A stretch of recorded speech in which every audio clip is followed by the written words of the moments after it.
मेरे नाम पर यानी मैं डिपार्टमेंट में मंत्री हूं, 7 वर्ल्ड रिकॉर्ड बने। तो लोगों के मन में ये गलत फहमी है कि इतने बड़े हाईवे बनते हैं। मैं जब मुंबई में था 95-2000 में, तो आप कभी मुंबई जाते होंगे तो समुद्र में एक वर्ली बांद्रा सी लिंक प्रोजेक्ट बना है, वो मैंने ही बनाया। और मुंबई में 65 उड्डान पुल बना है और मुंबई पुणे एक्सप्रेस हाईवे बना है, देश का पहला। तो मुझे लोग समझ रहे थे कि मैं इंजीनियर हूं। तो पहली तो एक बात सिद्ध हो गई कि कोई सक्सेस होने के लिए बहुत अच्छी डिग्री हासिल करना मेरिट में, इसकी आवश्यकता है भी और नहीं भी। क्योंकि 1975 में जब मैं मैट्रिक में था तो इमरजेंसी लग गई और जयप्रकाश नारायण जी के आह्वान पर मैंने इमरजेंसी के खिलाफ काम शुरू किया। तो मेरा एजुकेशन में थोड़ा दुर्लक्ष्य हो गया। मेरी माँ, मेरी बहन सब चाहते थे कि मैं इंजीनियर बनूं, घर वालों की महत्वाकांक्षा थी। पर मेरा दुर्भाग्य था कि मुझे 52% एसएससी में मार्क मिले और साइंस ग्रुप में 49.26% मिले।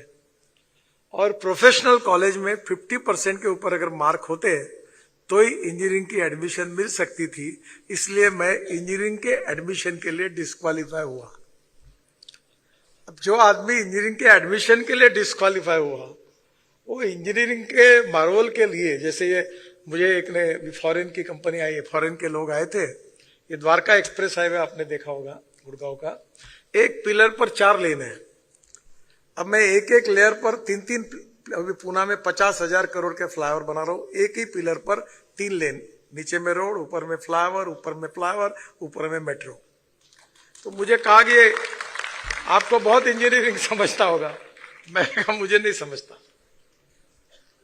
अब धीरे धीरे अधिकारी जो इंजीनियर हमारे मेजोरिटी आईआईटी के इंजीनियर्स है, वो मुझे डरते हैं, बोलते हैं इनको इंजीनियरिंग पूरा पता है।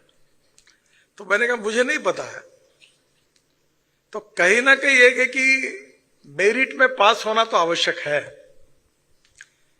पर मेरिट में पास होने से सक्सेस स्टोरी बनती, ये पूरा यूनिवर्सल ट्रूथ नहीं है।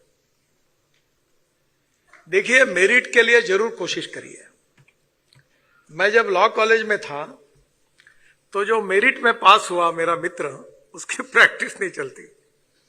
और जो मेरे साथ कॉलेज पॉलिटिक्स स्टूडेंट लीडर 4 बार परीक्षा बैठा, लॉ में फेल होते रहा, वो हमारे यहाँ का सबसे बेस्ट लॉयर बन गया।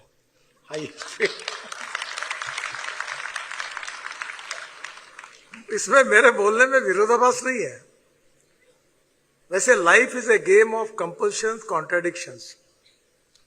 और कॉन्ट्राडिक्शन ये है कि हमें मेरिट में भी पास होना है और सक्सेसफुल लॉयर भी बनना है। हमको डिग्री भी मैनेजमेंट की अच्छी लेनी है और हमको मैनेजरियल स्किल में डेवलप होकर सक्सेस होना है। आपने प्रोफेशनल मैनेजमेंट तो सीखी है, पर मैनेजमेंट जो होती है वो सही में, उसके लिए अच्छा ह्यूमन बीइंग होना बहुत आवश्यक है। Human relationship is the biggest strength of politics, business and everything. नम्रता, शालीनता, सहजता, सरलता, सहृदयता, सहनशीलता, ये मुझे नहीं मालूम आपके सिलेबस में सिखाया गया है कि नहीं है। नहीं तो बहुत जल्दी हमारे यहां ऐसा होता है राजनीति में, सालों में तो साहब बन गया, साहब बन के कैसा बन गया। थोड़ा बहुत कुछ लोग हार डाल देते तो हम तुरंत देखने का, सोचने का, कपड़े पहनने का तरीका बदल जाता है।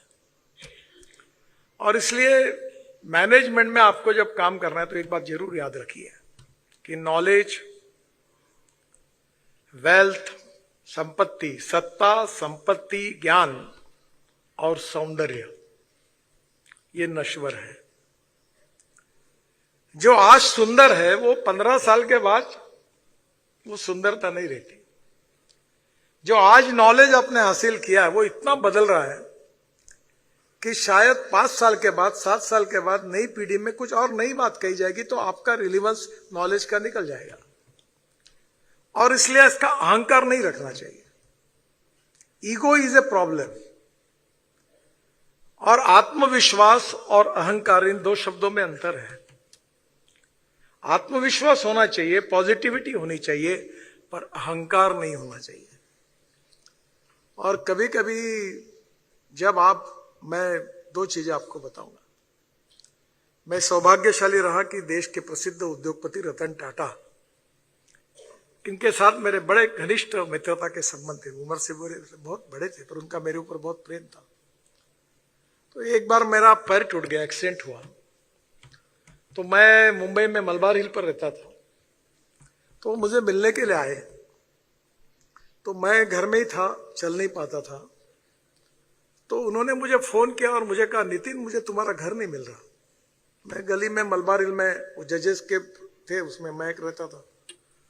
तो फिर मैंने कहा ऐसा करो, आपके ड्राइवर को फोन दो, मैं उसको समझाता हूं। तो उन्होंने कहा, Nitin I don't have driver, मेरे पास ड्राइवर नहीं है। मैंने बोले गाड़ी रोकता हूं बाजू में और फिर बात करता हूं। फिर मैंने उनको समझाया। फिर मैं उनको एक फ्लाईओवर के उद्घाटन के लिए लेने के लिए लेके गया था। तो हेलीकॉप्टर वो खुद चला रहे थे। एक बार मैं उनको औरंगाबाद लेके गया था, संभाजी नगर महाराष्ट्र में।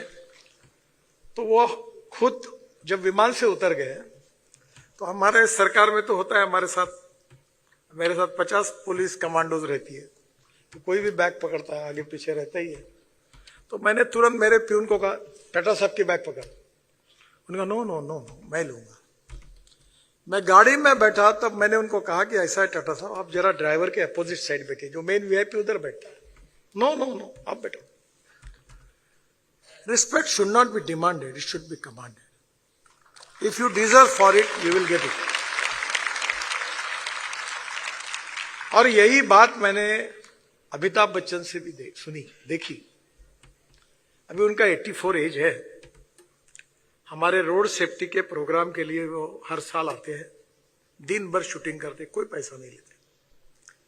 इस बार देखो, किसी के अच्छे गुणों को स्वीकार कर वो अपने में लाने की कोशिश करना, यही अच्छे व्यक्ति बनने का आसान मार्ग है। तो एक रात को ही जब मैं मुंबई पहुंचा, तो उनको वो गिर गए और उनको यहां एक क्रैक आई और वो फ्रैक्चर था। तो गए नहीं थे हॉस्पिटल। तो उन्होंने मेरे प्राइवेट सेक्रेटरी कुणाल है, उसको फोन किया कि नितिन जी पहुंच गए मुंबई? बोले हाँ। बोले आप चिंता मत करिए, मेरी थोड़ी तबीयत के प्रॉब्लम है, पर मैं आऊंगा। दिन भर उन्होंने मेरे साथ शूटिंग किया फिल्म सिटी में। हमारे पूरे 7-8 एपिसोड थे। वो थे, आलिया भट्ट थी, विकी कौशल थे। और जब वो मुझे पता था कि इनको कल स्लीप हो गए, ऐसा ऐसा हुआ है, तो मैंने उनको कहा जाते समय कि जब आप एक्सरे निकालने के लिए जा रहे हैं, तो आप चिंता मत करिए, कुछ नहीं निकलेगा। रात को मैंने इंक्वायरी की तो मुझे पता चला कि उनको क्रैक फ्रैक्चर हुआ था। फिर भी वो दिन भर शूटिंग कर रहे थे। चेहरे से पता भी नहीं चला कि उनको कुछ हुआ है। एक पिछले साल ऐसी घटना हुई कि एक बार एक छोटे बच्चे हमारे एपिसोड में स्टेज पे आते हैं, तो मैं उनके साथ बैठा था। तो 2 बच्चे आए, तो मैं बैठा ही रहा। अब बच्चों को देखकर उठने का तो कोई कारण नहीं, वो खुद खड़े हो गए और उन्होंने उन छोटे बच्चों को रिस्पेक्ट किया। मुझे लगा मैंने गलती की, मैं भी खड़ा हो गया।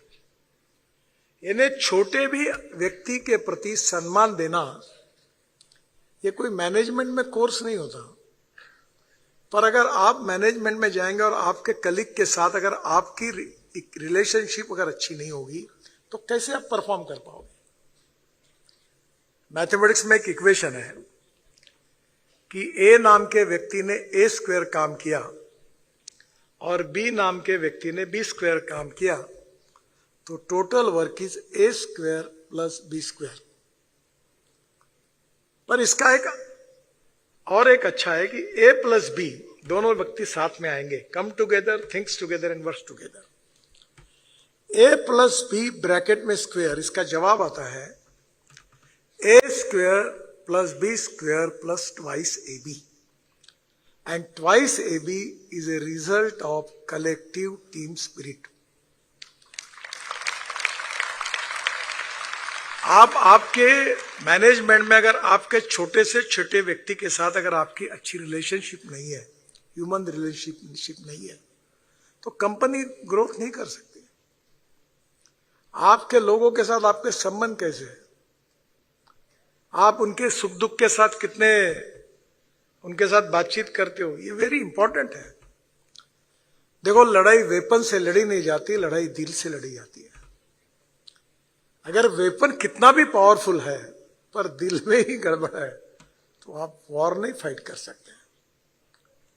और इसलिए we need to understand the difference between letter and spirit. जो कोर्सेस में पढ़ा गया है वो इंपॉर्टेंट है, पर उससे परफेक्शन नहीं आएगा। क्या आप में से और हमारे में से कोई क्लेम कर सकता है कि मैं 100% परफेक्ट हूं? कोई नहीं कर सकता। हमारे बीच में कोई पूर्णांक नहीं है, हम सब अपूर्णांक हैं। हर आदमी में कोई ना कोई खोट है ही, क्योंकि हम उस व्यक्ति को उसके गुणोदोषों के साथ स्वीकार करते हैं।